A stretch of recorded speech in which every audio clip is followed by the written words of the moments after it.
Salut les amis. Alors, petit rappel avant de poursuivre aujourd'hui. La dernière requête que nous avions vue, c'était l'utilisation de la condition in. Alors, in qui sert donc à estimer une liste de conditions que notre requête doit respecter. Voici la syntaxe pour in. On va essayer donc avec un exemple ici avant de poursuivre. Donc, supposons que nous, on veuille faire ressortir le first name, le last name et quoi encore. On a pris le first name, on va prendre le last name, puis on va prendre le manager ID, donc de tous les employés dont le manager ID est soit 101, soit 100, soit 200. Pour ce faire, on vient ici en marque select. Donc la première colonne, on avait dit first name. La deuxième colonne, c'est last name. Ensuite, manager ID. Donc, from, le nom de notre table, c'est employees. Where, donc, notre condition va s'appliquer sur la colonne, on avait dit manager ID, donc where manager ID.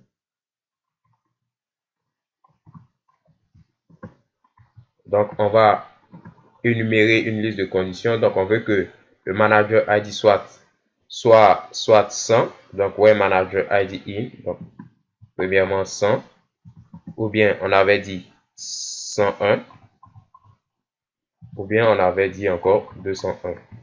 Donc, on a ceci.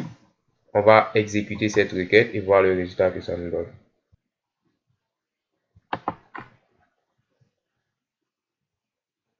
Donc, on voit là que effectivement, on a le first name, le last name, le manager ID de tous les employés de notre table employés dont le manager ID est soit 100, soit 101, soit 201. Donc, voici un rappel avant de continuer. Ce que nous allons voir aujourd'hui, c'est between, comme ceci.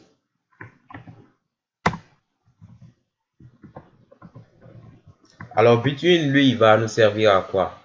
Between va nous servir donc à faire une condition sur un intervalle de valeurs. Donc, ça va être plus facile à comprendre sur un exemple. Je viens ici, je fais select star from employees pour ressortir donc la liste de tous les employés avec tous les champs. Ensuite, voir ce que je veux appliquer comme requête.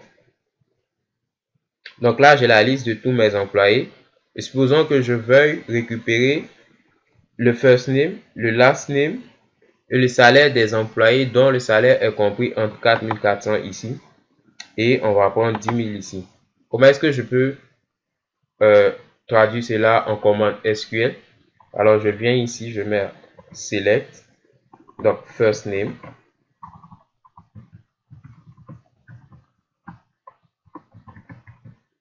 Ensuite, deuxièmement, last name.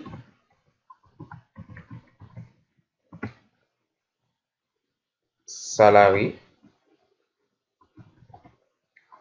Donc, from de ma table employé, donc employees.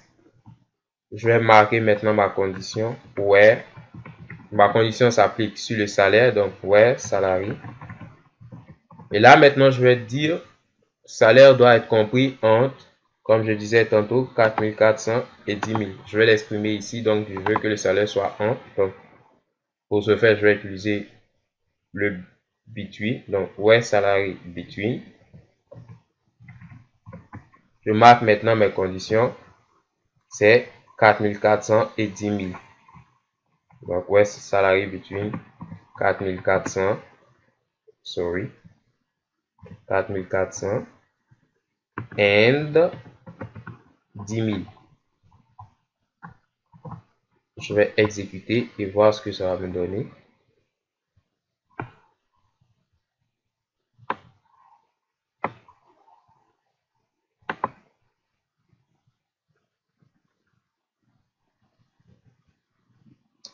On me dit erreur. Oh, effectivement, les parenthèses ici sont pas bien placées. Je vais les enlever. Voilà, je crois que ça doit marcher comme ça.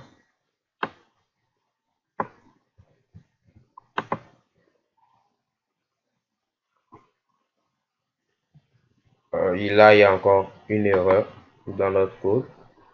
Et l'erreur se trouve là. J'ai select first name, last name, salary. Donc, entre les deux colonnes, ici, je dois marquer une virgule. Sinon, j'aurai le résultat comme ceci, alors que c'est pas ce que moi je veux. Donc, je vais réexécuter.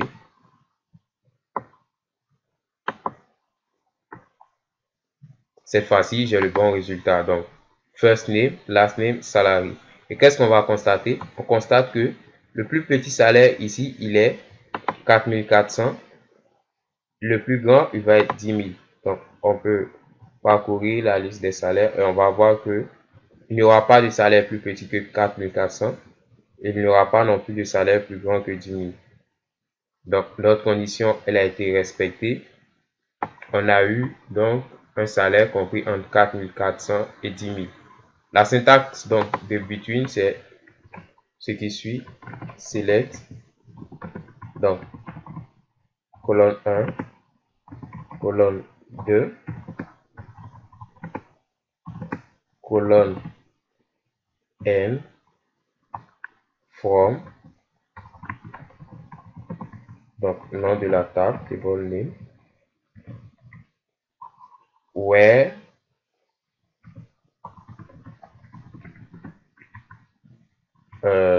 le nom de la colonne, donc le nom de la colonne. Je vais maintenant marquer ma condition between.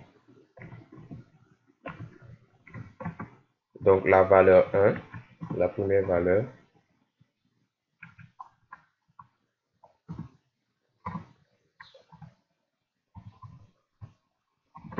And, et marquer la deuxième valeur.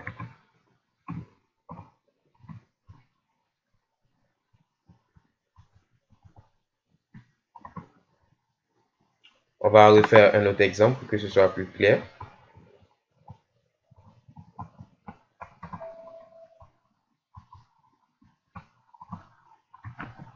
Donc je fais select star for employees.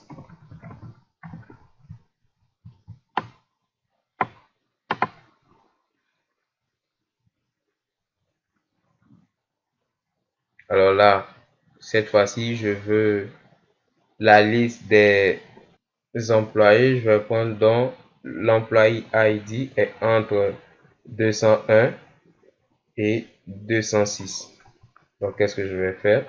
Je vais mettre select employee ID. Je veux juste le first name. From employees. Where employee ID. J'applique maintenant ma condition between. Ma première valeur c'est, je vais prendre 200. Et ma deuxième valeur, je vais prendre 206. J'applique.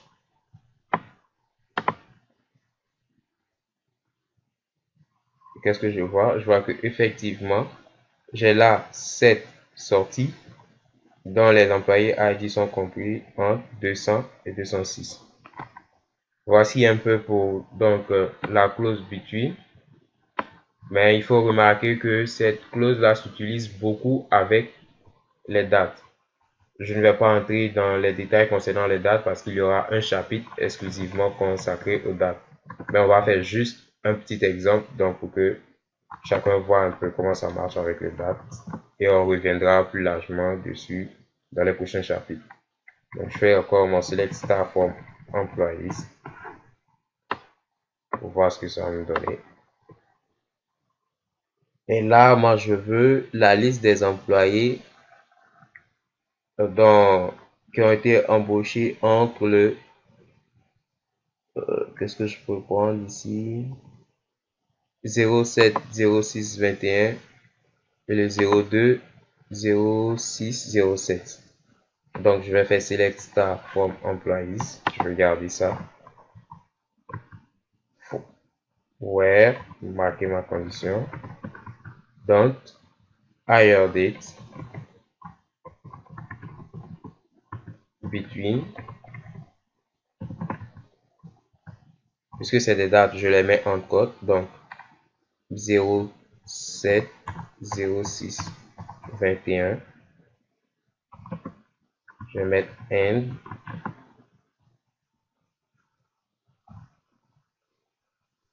Je vais prendre deuxième date 02 06 07 02 06 07. Qu'est-ce que ça va me donner? On me dit all rows fetched 0 in 0, donc c'est pour dire qu'il n'y a pas d'employé donc dont le ID est compris entre ces deux dates. On va essayer de prendre une autre date. Là, on a 21 juin 2007. Là, ici, je vais mettre 09 et voir.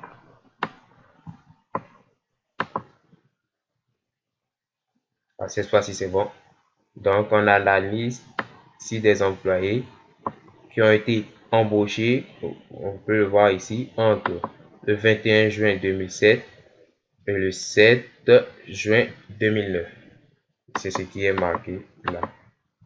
Donc, ne vous préoccupez pas pour ça, pour l'ordre des dates et tout. Donc, comme je le disais tantôt, il y aura un chapitre qui sera exclusivement consacré aux dates. Voici ce que je voulais vous montrer aujourd'hui, donc pour la clause between.